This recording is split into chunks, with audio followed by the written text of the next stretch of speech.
안녕하세요, 한상기입니다. 오늘 소개해드릴 차는 더 뉴 메르세데스 벤츠 GLE 3502입니다. GLE는 메르세데스 벤츠의 중형 SUV이고 국내에는 가솔린과 디젤이 판매가 됐는데 작년 말에 플러그인 하이브리드 모델 3502가 출시가 됐습니다. 3502는 GLE에는 처음 적용되는 플러그인 하이브리드 모델이고요. 일반 GLE와 쿠페 모두 출시가 됐습니다. 플러그인 하이브리드 시스템은 GLC 302와 공유를 하고요. 한 번 충전으로 가능한 주행거리는 국내 기준으로 66km입니다. 참고로 일반 하이브리드와 플러그인 하이브리드의 가장 큰 차이는 외부 충전의 가능 유무인데, 이 3세대 시스템의 경우에는 기존에 비해서 그 외부 충전의 개념을 좀 더 강화한 게 특징입니다. GLE 3502 포매틱은 국내에서 한 가지 트림으로 판매가 되고요. 가격은 1억 1,460만원입니다. GLE는 초대 모델 이후 세부적인 디자인은 많이 달라졌지만 오프로더 같은 느낌은 여전히 많이 남아있습니다. 다른 말로 하면 보통의 올로드형 SUV에 비하면 좀 더 단단해 보이고 강인해 보이는 그런 이미지죠. 그래서 이런 부분이 동급의 다른 SUV와 차별화를 이루는 게 아닌가 싶습니다. 특히 보닛에도 4개의 굵은 캐릭터 라인이 있는데 이것 때문에 좀 더 강인해 보이는 것 같아요. 헤드램프는 멀티빔 LED가 적용이 됐고요.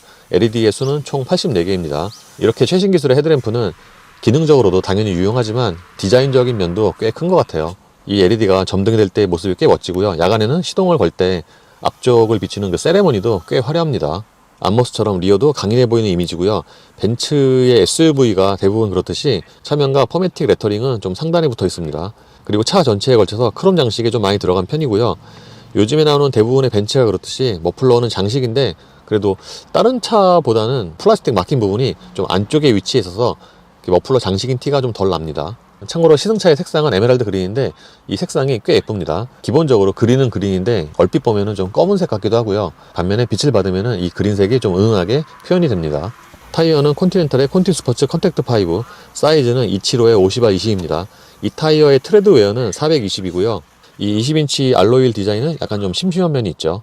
실내 디자인은 일반 GLE와 동일한데 이게 엔진에 따라서 약간 내장재 치장이 좀 다른 것 같아요. 지금 보시는 이 3502가 작년에 시승했던 300D보다 전체적인 내장재가 괜찮은 것 같아요. 예를 들어서 대시보드 이 상단에 쓰인 우레탄 앉아보면 약간 좀 푹신하고요.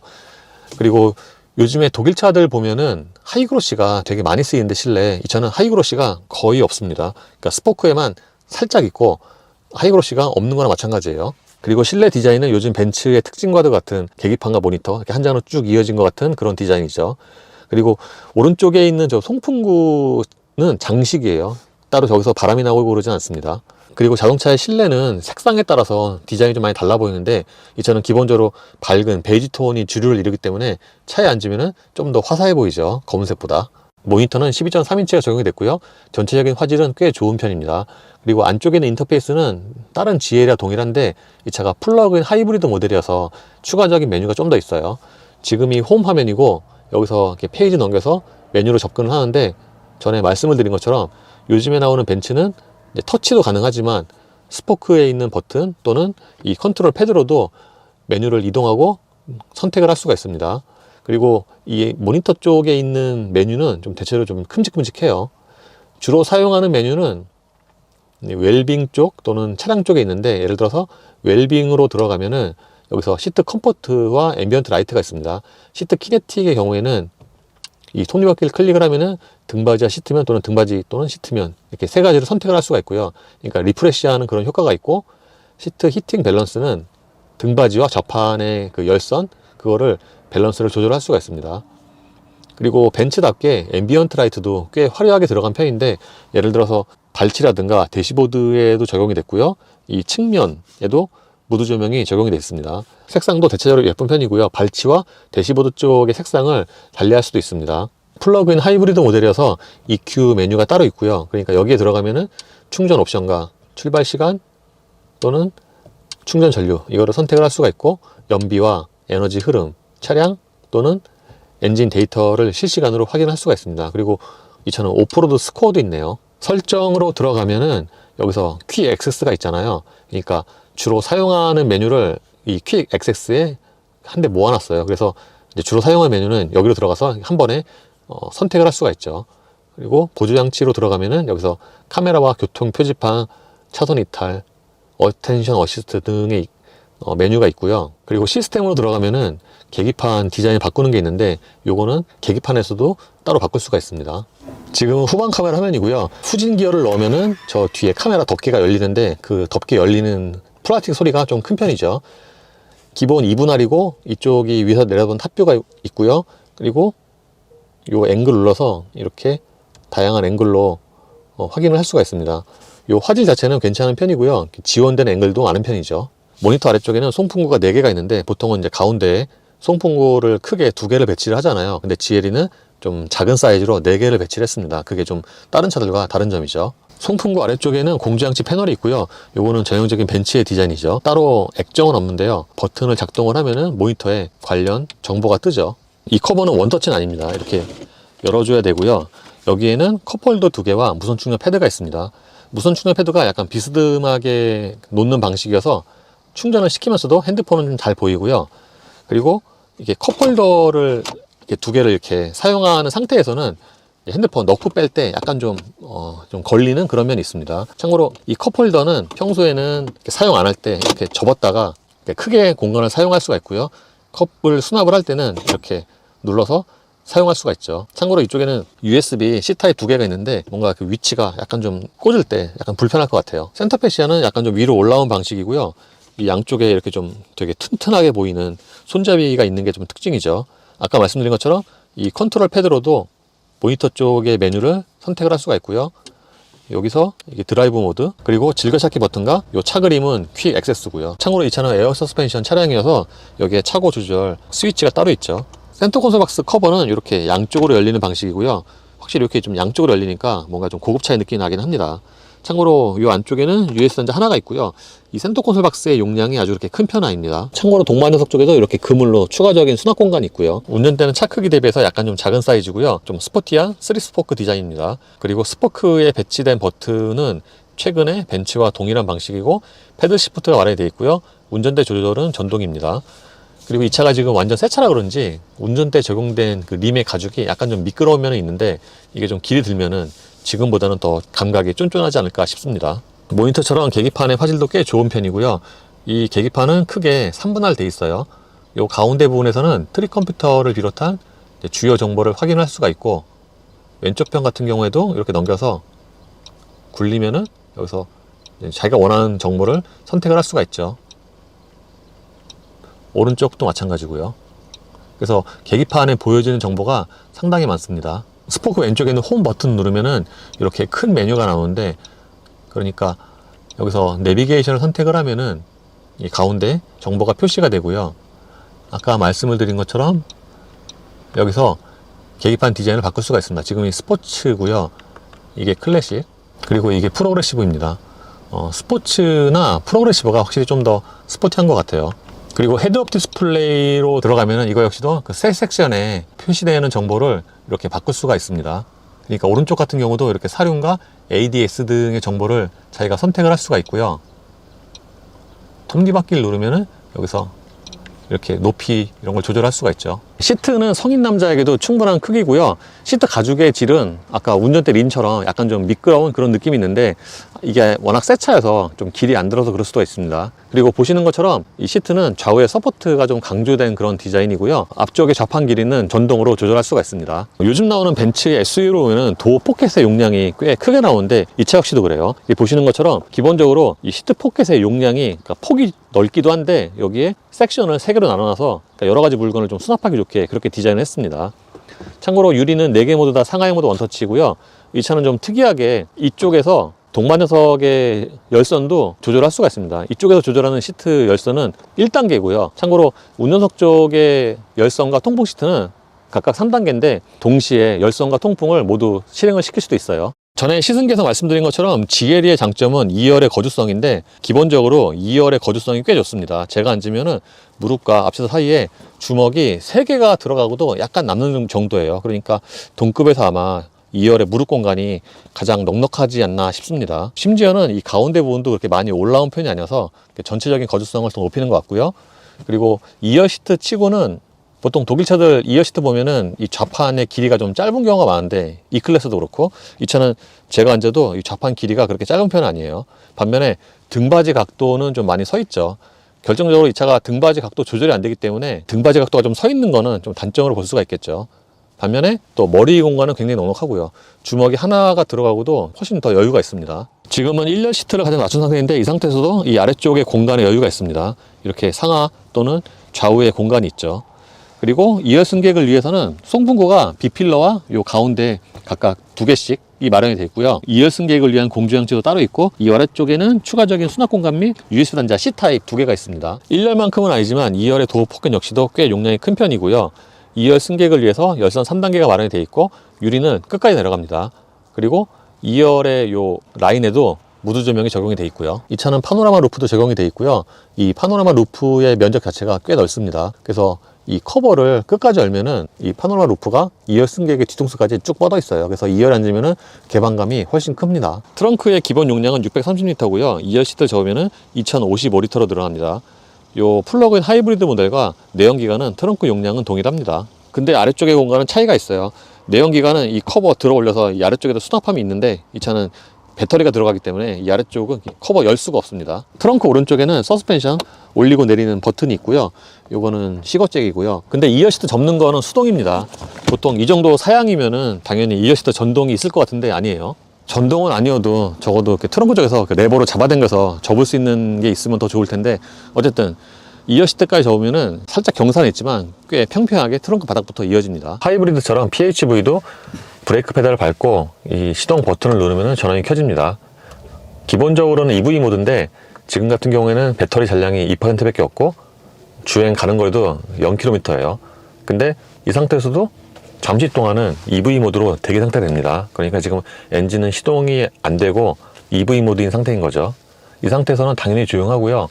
보통 제가 벤츠 시승하면은 전자문 소리가, 그러니까 예를 들어서 요 무선 충전 패드에 이 소리가 좀 많이 난다고 했는데 이 차는 또 안 나네요. 지금은 시동이 걸린 상태인데 정차 중에 진동 대책은 꽤 좋습니다. 그러니까 4기통 가솔린으로서는 가장 좋은 수준이 아닌가, 이 진동 대책이. 그러니까 운전대나 시트로 전달되는 진동이 시동 걸렸을 때 거의 없어요. 반면에 시동이 걸렸을 때 이 엔진 소리는 4기통 가솔린으로서는 좀 큰 편입니다. 보통 벤츠 예를 들어서 E클래스의 4기통 가솔린 엔진도 소리가 약간 좀 디젤과 좀 비슷하잖아요. 이 차도 그래요. 파워트레인은 2리터 4기통 가솔린 엔진과 9단 자동 변속기, 전기 모터로 구성이 됩니다. 아까 말씀드린 것처럼 지금처럼 배터리 잔량이 거의 없는 상태에서도 잠시 동안은 EV 모드가 유지가 되고요. GLC 302와 적어도 이 저속에서의 느낌은 거의 같습니다. GLC 302와. 이 파워트레인의 작동 로직도 동일하고요. 장점 중에 하나가 주행 중 엔진이 시동이 되고 꺼지고 그러잖아요. 하이브리드나 PHV는. 근데 주행 중에 엔진이 꺼지고 켜질 때 그때의 그 작동이 되게 깔끔합니다. 그러니까 엔진이 켜질 때 떨림이 거의 없습니다. 그리고 전반적인 승차감도 좋은 편인데 제가 전에 다른 시승에서 말씀드린 것처럼 요즘에 독일 차는 에어 서스펜션이 있으면 승차감이 꽤 좋거든요. 이 차도 그렇습니다. 근데 전체적인 승차감으로 보면 역시 V급인 450이 더 좋고요. 이 차는 기본적으로 하체가 좀 단단한 편이에요. 하체는 단단한데 좀 그 상단의 그 댐핑은 조금 부드러운 편이어서, 그러니까 저속에서 약간 좀 안 좋은 노면 지나갈 때 그럴 때는 충격을 어느 정도는 잘 흡수를 합니다. 참고로 드라이브 모드는 컴포트와 스포츠, 일렉트릭, 배터리 레벨, 에코, 오프로드 등이 있는데 GLC 300이 시승할 때 말씀을 드린 것처럼 이 차가 기존의 PHV 시스템과 그 개념이 조금 달라졌어요. 기존에는 차지가 있어갖고 운전 중에도 충전을 좀 할 수 있는 그런 모드가 있었는데 이 차는 그러니까 외부 충전을 좀 더 요구하는 그런 개념으로 바뀌었습니다. 그래서 운전 중에 이 충전은 거의 안 되고요. 다른 말로 하면은 진짜 전기차처럼 PHV도 좀 직접적으로 외부 충전을 해라, 뭐 이렇게 개념이 바뀐 거라고 할 수가 있겠네요. 사실 운전을 하면서 충전이 아주 안 되는 건 아니거든요. 여기 보시면은 드라이브 앤 차지라고 나오고, 그러니까 지금 주행과 충전이 같이 되는 거고, 가끔 가다 보면은 또 차지라고도 나오고 그렇습니다. 그래서 충전이 아주 안 되는 건 아닌데 거의 안 된다라고 보시면 돼요. 저번에 설명드렸기로는 이제 스포츠 모드로 하면은 충전이 조금 더 많이 된다고 하는데, 그러면 당연히 저 기름을 좀 더 쓰니까 뭐 그게 아닌가 싶기도 하고요. 어쨌든 주행 중에 이 에너지 플로우를 보면은 이게 굉장히 자주 바뀝니다. 그러니까 로직이 좀 되게 복잡한 것 같아요. 드라이브엔 차지도 있고 뭐 글라이드도 있고 배터리 잔량이 없지만 또 순간적으로 이렇게 정속 주행할 때는 이 드라이브 모드도 있고 굉장히 자주 바뀝니다. 그리고 전반적인 방음은 그냥 무난합니다. 방음이 이렇게 딱히 좋은 그런 차는 아니에요. 예를 들어서 지금처럼 아스팔트를 90km로 주행을 하면은 타이어나 엔진 소리가 좀 잔잔하게 들어오는데, 보통 요 상황에서는 이제 회전수가 낮기 때문에 타이어 소리가 가장 크게 들리거든요. 이 차는 근데 노면과 엔진 소리가 거의 반반으로 들립니다. 참고로 8단으로 90km를 달리면은 회전수가 한 1200 정도밖에 안 돼요. 그러니까 회전수가 굉장히 낮은 거죠. 그리고 이 상태에서 패들 시프트로 이렇게 조작을 하잖아요. 그러면 9단으로 안 넘어갑니다. 그러니까 이거보다 조금 더 속도가 높아야지 9단이 들어가요.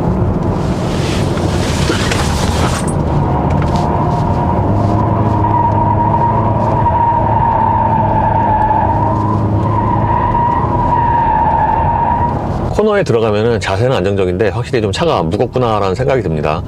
그리고 의외로 좀 덩치에 안 맞게 회전할 때 약간 좀 타이어가 슬립이 나면서도, 그러니까 그런 좀 상황을 허용을 하면서도 이렇게 돌아나가게 세팅을 한 것 같아요.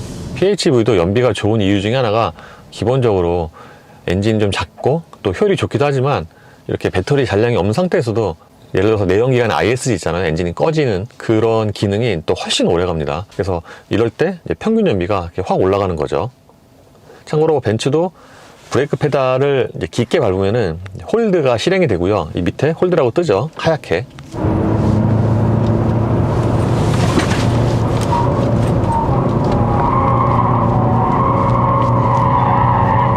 이 차는 하체가 기본적으로 좀 단단한 편이라고 말씀을 드렸는데, 코너에 빨리 진입을 하면은 그거와 달리 차가 좀 뒤뚱대는, 그러니까 좀 상단이 좀 뒤뚱대는 그런 느낌이 있습니다. 그리고 확실히 스포츠 모드가 더 빠르긴 합니다. 기본적으로 하체가 조금 더 단단해지기도 하지만 그 초반에 반응이 빠르기 때문에 이제 CP에서 더 밟으면은 그때 더 반응이 빨리 나오죠. ESC의 세팅도 다르고, 그리고 가속력은 GLC 300이보다는 좀 느립니다. GLC 300의 경우에는 제 동영상 기준으로 정지에서 200km까지 대략 한 4초, 5초 정도가 되는데, 이 차는 한 29초 정도가 돼요. 그러니까 한 4초 정도가 느린 거죠. 참고로 PHEV도 하이브리드랑 기본 작동은 동일해갖고 스포츠 모드에서 풀악셀 하잖아요. 그러면은 전기 모터가 더해지기 때문에 초반의 가속력은 상당히 좋습니다. 특히 이게 전기 모터의 특성상 정지 상태에서 밟잖아요. 그러면은 이 반응이 굉장히 빨리 나오죠. 그래서 한 150까지는 굉장히 시원하게 가속이 되다가 그 이상이 되면은 이제 전기 모터 힘이 빠지잖아요. 그래서 이제 그 이전에 비해서는 가속력이 좀 처지죠. 그래서 정지에서 200km까지의 가속력은 GLC 300 그냥 가솔린 모델 그거와 대략 비슷하지 않나 싶습니다. 참고로 주로 쓰는 드라이브 모델은 스포츠와 컴포트가 있고, 이거는 주로 내연기관에 있는 거죠. 그리고 일렉트릭과 배터리 레벨이 있는데, 일렉트릭은 말 그대로 EV 모드고요. 배터리 레벨은 그러니까 지금 현재 사용하고 있는 배터리를 이제 보존하는 그런 모드죠. 그러니까 오직 엔진으로만 주행하는 모드인데, 요거는 이제 배터리 잔량이 있을 때 요거를 나중에 뭐 시내나 도심에서 쓸 때 그때 유용합니다. 근데 배터리 레벨이라고 해서 오직 엔진으로만 100% 가는 건 아니고요. 순간순간 전기 모터도 쓰는 것 같아요. 근데 이제 거의 대부분은 이제 엔진으로만 사용을 하는 거죠. 그리고 이 차가 유용한 기능 중에 하나가, 앞차가 있으면은, 그러니까 ACC를 사용을 하지 않는 상황에서도 앞차가 있으면은 그거를 인식을 해갖고, 그러니까 제동을 걸어요. 전기차처럼. 요 앞차 인식해서 제동을 거는 거는 꼭 EQA랑 느낌이 비슷하더라고요.